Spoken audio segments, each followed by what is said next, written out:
Ele chega ao barracão de Plymouth em setembro, agosto de setembro de 1828, e a Dona Maria da Glória vai ser Rainha de Portugal, que vem do Brasil,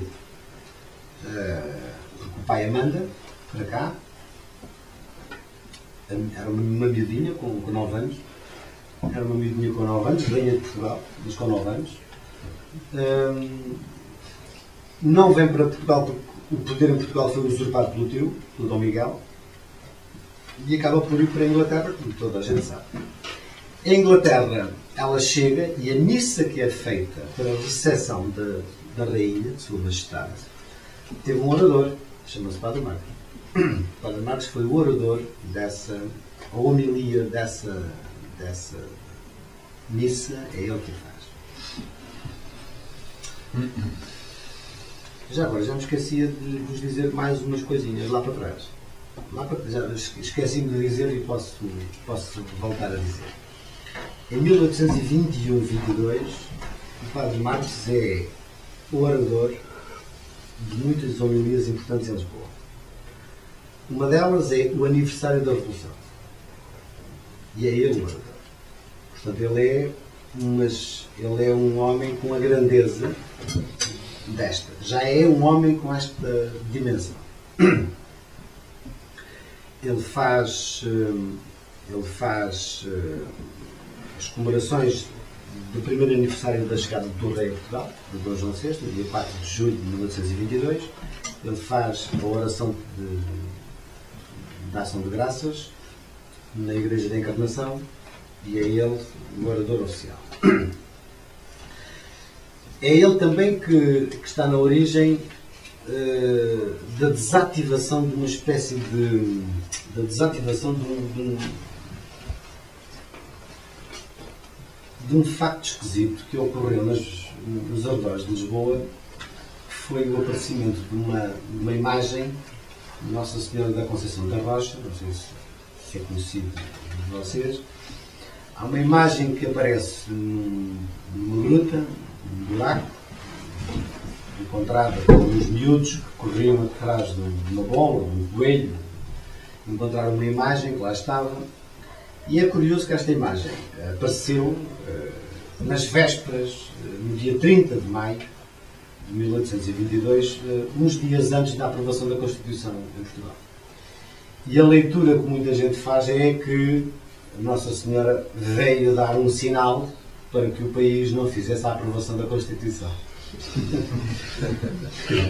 Esta foi a leitura oficial de uma certa igreja que fez tudo para que a Constituição não fosse aberta. Aliás, curiosamente, algumas semanas depois, a romaria era imensa. Estamos a falar de Carnaxide, do Jamor. Estamos a falar numa igreja que, quando o Padre Marcos se apercebeu da dimensão que de repente isto passou a ter, assustou-se, ficou apavorado, como ficaríamos nós se víssemos que uma imagem pequenina, muito pequena, uma imagem tão pequena, ainda por cima, e isso bem que sim, na gruta de Jamor, do rio Jamor, portanto, da ribeira de Jamor, em Carnaxide, onde se faz a igreja. Não. É em Carnaxide. É mesmo em Carnaxide. O Padre Carlos está a explicar muito bem. Aliás, nesse sítio depois fez-se uma igreja, porque está lá, e penso que a imagem lá está, não é? Penso que a imagem lá está. Também lá está. Está lá. Esta imagem tem uma história. É esta história. Essa imagem foi encontrada nestas circunstâncias e imediatamente, mas podia dizer, eu não tenho aqui elementos, mas os jornais da altura chegaram a dizer a quantidade de ofertas que tinham já sido feitas à senhora. Aquilo era uma coisa impressionante. Em ouro e prata e dinheiro e joias que tinham sido colocadas, era assustador. Até me assusta. O Padre Marcos dizia muito bem, o Padre Marcos, o governo, na altura, assustava-se com isto, porque cada vez mais a mensagem era Deus não quer que haja Constituição. E como Deus, de certeza, não disse nada disso, não admite, acho que o Padre Marcos também achava isso, como Deus não tinha dito isso, com certeza, havia aqui alguém que estava a ler coisas esquisitas. E então, como é que se sabe fazer isto? Porque há uma crendice que não se consegue mover de outra maneira. Então o Padre Marcos é autor de um texto que muita gente não lhe dá importância nenhuma, porque parece que não tem importância, que é a oração de transladação da imagem de Nossa Senhora da Rocha Encarnascida. Dito isto desta maneira, isto não lembra ao diabo, isto é importante, mas é muito importante. Veja-se o texto e há de se ver a qualidade do que ele ali quer dizer. O que ele quer dizer é, obviamente que Deus não diz nada disto desta maneira. A Virgem Maria, com certeza, e há ali um texto que é aparentemente religioso, com recurso aos doutores da Igreja. Ele faz o discurso por eles todos, quase todos. Ele cita imensa gente. Mas é fácil, é um discurso fácil. Diria fácil. Para mim hoje é fácil porque é ir buscar à Bíblia e à história dos doutores da Igreja, aos textos dos séculos IV, V, VI, depois de Cristo, tudo o que foi dito e escrito sobre as imagens e sobre o culto dos ídolos e daquelas. Portanto, é fácil. O que ele faz ali é mais ou menos isto. Para dizer que a imagem não fala, a imagem não diz, a imagem não é Deus, a imagem não é Nossa Senhora coisa nenhuma, é apenas isto e tal, não sei. E faz uma outra coisa. Mas é importante a imagem. Agora não pode estar no sítio onde está. O sítio mais digno para ela estar é na Sé. E ele faz, é a transladação da imagem da Gruta de Carnaxide para a Sé de Lisboa. Mas com uma qualidade que nem a Igreja foi capaz de mover. Com procissão, com o transporte pelo rio até o Cais das Colunas, com o desembarque no Cais das Colunas, com o terreiro de passo todo ele engalanado, todo ele com a Igreja de Lisboa toda ali. Levou-se a imagem para a Sé, que fica logo ali por trás. E o discurso oficial de recepção e de acolhimento da imagem na Igreja, na Sé, é o Padre Marcos que faz. O Padre Marcos faz o texto e o compositor da missa é só o Marcos de Portugal. Portanto, o maior compositor português do seu tempo. Portanto, o maior compositor de Marcos de Portugal da altura faz a música, o Padre Marcos faz o discurso e lá ficou a imagem. É evidente que, retirando a imagem ao seu local sagrado, digamos que a imagem perdeu a função política que tinha e as romarias foram desaparecendo. Curiosamente, esta imagem foi recuperada e foi levada outra vez para o Templo de Dom Miguel. Portanto, isso é só para vos dizer que voltou a ser recolocada em Carnaxide do Templo de Dom Miguel, onde ficou até hoje. Voltando ao Padre Marcos e à sua oração na Inglaterra, quando a Dona Maria II lá chega. Esse é mais um dos discursos que se tem, que é esse discurso feito na Inglaterra. Um discurso que, curiosamente, é escrito em português e inglês. É publicado em português e inglês. É o único texto bilingue que eu conheço do Padre Marcos. E foi publicado em português e inglês nos jornais. E o discurso é de uma diplomacia espantosa. Porque ele tenta, a partir do texto em inglês, tenta avisar as cortes europeias do problema político da Europa na altura. O problema, precisamente, é entre o antigo regime e o novo regime. Entre a soberania dos povos e a soberania, e uma outra soberania de reis e de nobreza do antigo regime. E o Padre Marcos, mais uma vez, faz um texto interessante, desta vez diplomático, desta vez político, um texto de relações internacionais claras, em que chama a atenção ao rei da Inglaterra na altura, Jorge III, que não devia de reconhecer no trono de Portugal o Dom Miguel, mas sim Dona Maria II. Portanto, dá para perceber que o Padre Marcos está bem, é, digamos que o padre é o homem da Igreja com mais crédito junto dos liberais, no exílio. O homem vem com Dom Pedro depois para a Terceira, para os Açores, acompanha o Dom Pedro para os Açores. É nessa viagem que ele se torna conselheiro e capelão-mor, e capelão de Dom Pedro IV. E entra, digamos que no circuito fechado dos amigos de Dom Pedro, naquele circuito de muito poucos. Que é um círculo de algumas pessoas, onde estão o Mozinho da Silveira, o Duque de Palmela, o José Silva Carvalho. Portanto, os homens que rodeiam o Dom Pedro IV são estes e o Padre Marcos.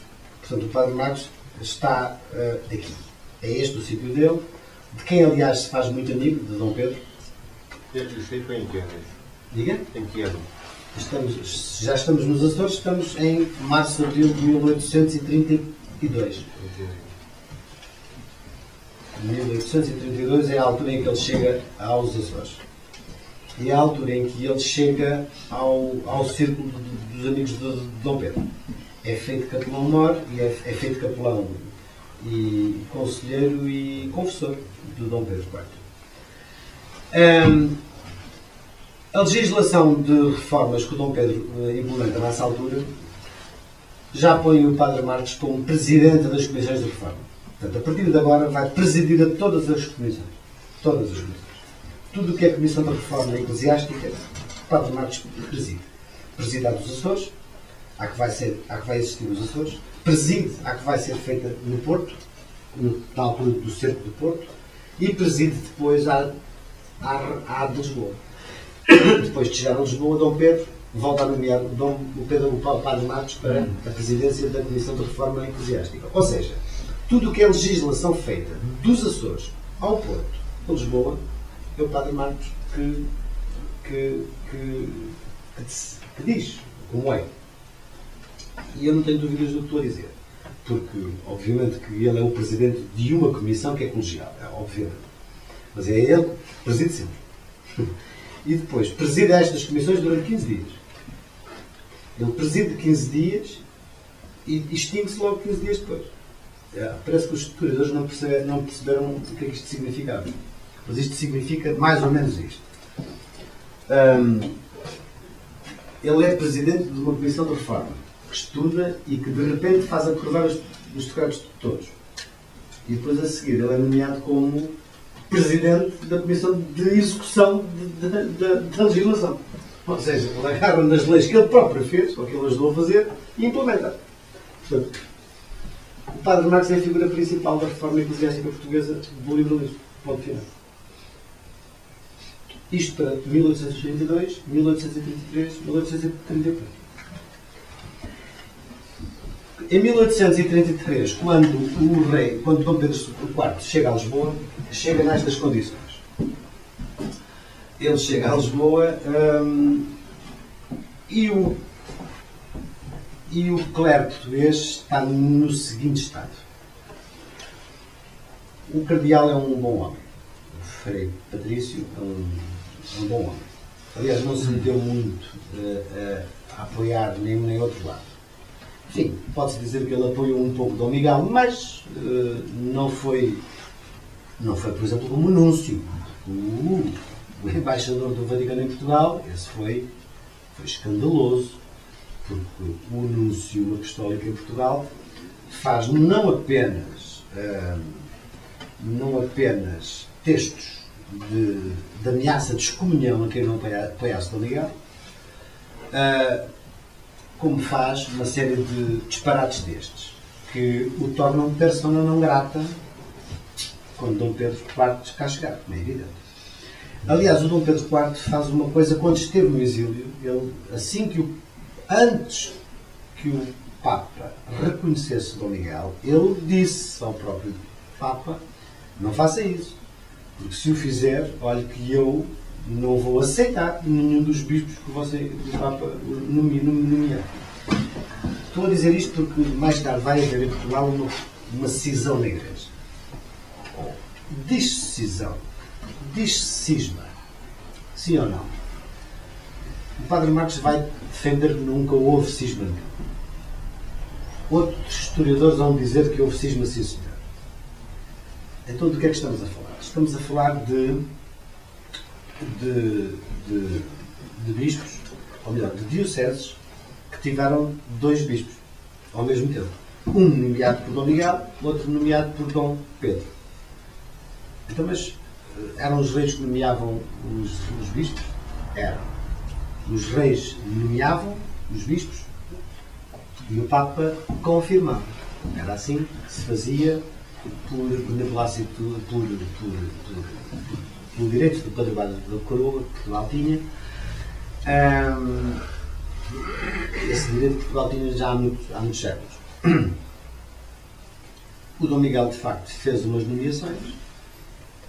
Aliás, Dom Pedro tinha feito umas, Dom Miguel voltou a fazer outras, Dom Pedro voltou a fazer outras, e é por isso que existem algumas dioceses com estas dificuldades.